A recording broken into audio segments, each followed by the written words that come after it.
నైరుతి బంగాళాఖాతంలో ఏర్పడిన తీవ్ర అల్పపీడనం వాయుగుండంగా బలపడుతోంది. పశ్చిమ వాయువ్య దిశగా కదులుతున్న తీవ్ర అల్పపీడనం ఇవాళ మధ్యాహ్నానికి నైరుతి పశ్చిమ వాయువ్య బంగాళాఖాతంలో వాయుగుండంగా మారుతుందని వాతావరణ శాఖ అధికారులు అంచనా వేస్తున్నారు. దీని ప్రభావంతో నెల్లూరు, ప్రకాశం, చిత్తూరు, తిరుపతి జిల్లాల్లో భారీ నుంచి అతి భారీ వర్షాలు పడే సూచన కనిపిస్తోంది. ఇప్పటికే నెల్లూరు, తిరుపతి జిల్లాలో వర్షాలు దంచుకొడుతున్నాయి. గూడూరు, సూళ్లూరుపేటలో రాత్రి నుంచి ఎడతెరిపి లేకుండా వర్షం పడుతోంది.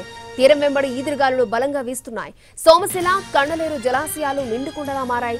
భారీ వర్షాలతో నెల్లూరు జిల్లాలో స్కూళ్లకు సెలవిచ్చారు. కలెక్టరేట్ లో కంట్రోల్ రూమ్ కూడా ఏర్పాటు చేశారు. మత్స్యకారులు వేటకు వెళ్లొద్దని హెచ్చరించారు. లోతట్టు ప్రాంత ప్రజలను అప్రమత్తం చేశారు అధికారులు.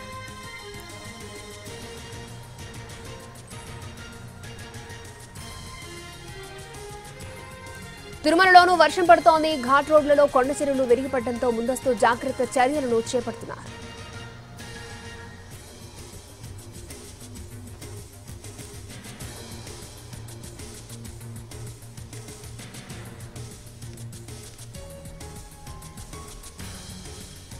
నైరుతి బంగాళాఖాతంలో ఏర్పడిన తీవ్ర అల్పపీడనం వాయుగుండంగా బలపడుతోంది. పశ్చిమ వాయువ్య దిశగా కదులుతున్న తీవ్ర అల్పపీడనం ఇవాళ మధ్యాహ్నానికి నైరుతి పశ్చిమ వాయువ్య బంగాళాఖాతంలో వాయుగుండంగా మారుతుందని వాతావరణ శాఖ అధికారులు అంచనా వేస్తున్నారు.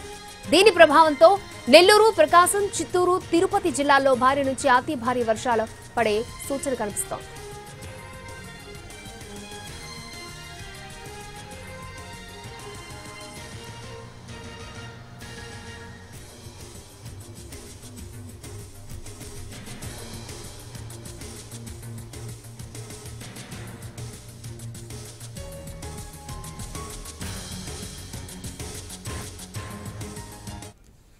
రైట్, ఏపీకి వాయుగుండం ముంపు పొంచి ఉంది. అలాగే తిరుపతిలో పరిస్థితులు ఏ విధంగా ఉన్నాయో చెప్పడానికి మా ప్రతినిధి కార్తీక్ లైవ్ లో మనకు అందుబాటులో ఉన్నారు.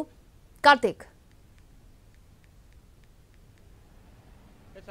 వాయుగుండం ప్రభావంతో ఉమ్మడి చిత్తూరు జిల్లా వ్యాప్తంగా కూడా భారీ వర్షాలు అనేది కురుస్తుంది. నిన్న రాత్రి నుంచి కూడా తిరుపతిలో ఏకదాటిగా కురుస్తున్నటువంటి వర్షాలకు పలు లోతట్టు ప్రాంతాలన్నీ కూడా జలమయమైనటువంటి పరిస్థితి. ఇప్పటికే చిత్తూరు జిల్లా వ్యాప్తంగా, తిరుపతి జిల్లా వ్యాప్తంగా ఉన్నటువంటి ప్రభుత్వ, ప్రైవేట్ పాఠశాలలు మొత్తం అన్నిటికీ కూడా సెలవులు ప్రకటించారని చెప్పుకోవాలి. ఈ నేపథ్యంలో మొత్తం 2 జిల్లాలకు సంబంధించినటువంటి కలెక్టర్లు కూడా ఆయా అధికారులతో మాట్లాడటం కూడా జరిగింది. ఇప్పటికే పూర్తి స్థాయిలో అన్ని జాగ్రత్తలు కూడా తీసుకోవడం కూడా జరిగింది. లోతట్టు ప్రాంతాల ప్రజలు ముఖ్యంగా అప్రమత్తంగా ఉండాలి. ఏదైతే డ్యాంలు వాటికి విడుదల చేసేటువంటి క్రమంలో ప్రాజెక్టు వెంట ఉన్నటువంటి వారందరూ కూడా అప్రమత్తంగా ఉండాలంటూ కూడా సూచనలు చేశారు. అయితే తిరుపతిలో నిన్న రాత్రి నుంచి కురుస్తున్నటువంటి వర్షానికి ఇటు శ్రీవారి దర్శనార్థం వచ్చేటువంటి భక్తులు, నగరవాసులు కూడా తీవ్ర ఇబ్బందులకు గురైనటువంటి పరిస్థితి. ప్రస్తుతం మనం లక్ష్మీపురం సర్కిల్లో ఏ విధంగా నీళ్ళు అనేది కూడా ఉందని మనకు అర్థమవుతుంది. మోకాలు దాటినటువంటి నీళ్లలోనే కార్లు, వాహనాలన్నీ కూడా ఇతర బైక్స్ అన్ని కూడా వస్తున్నటువంటి పరిస్థితి. ఇప్పటికే పాఠశాలలకు, కాలేజీలకు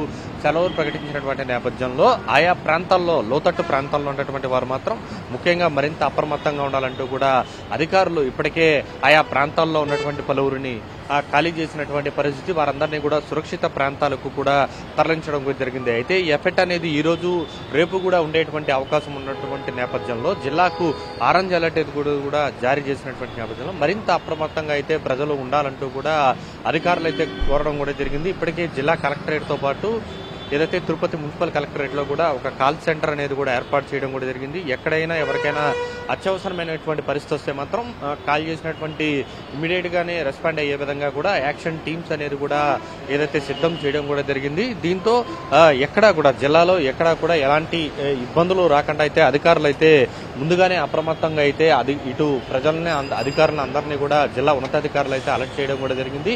ఇప్పటికే ఈ రోజు, రేపు పాఠశాలలకు సెలవులు ప్రకటించినటువంటి నేపథ్యంలో ఈ రోజు మధ్యాహ్నం నుంచి మరింత ఎక్కువగా కూడా భారీ వర్షాలు అనేది కూడా కురుస్తుందని చెప్పి ఇప్పటికే వాతావరణ శాఖ హెచ్చరికలు జారీ చేసినటువంటి నేపథ్యంలో ఆ దిశగా ప్రజలందరూ కూడా అప్రమత్తంగా ఉండాలని అయితే అధికారులు అయితే కోరుతున్నటువంటి పరిస్థితి.